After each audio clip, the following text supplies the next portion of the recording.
Chocolate ఇస్తావా? నిజం చెప్తా అశోక్, నేనేం చేయను. నాకు ఆకలేసి నాకు తినేసాను చాక్లెట్. అలా చేయకూడదు కదమ్మా, మన బైబిల్లో ఏముంది? ఇంక పొరుగు వాడిని దాచించకూడదు అని ఉంది కదమ్మా. ఇంకెప్పుడైనా చేస్తావు, అలా చేయకూడదు కదా.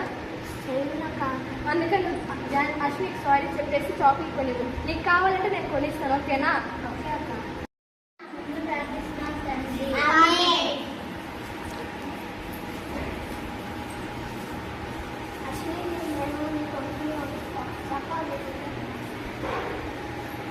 నేను నీ బ్యాగ్లో నుంచి చాక్లెట్ చేస్తున్నాను.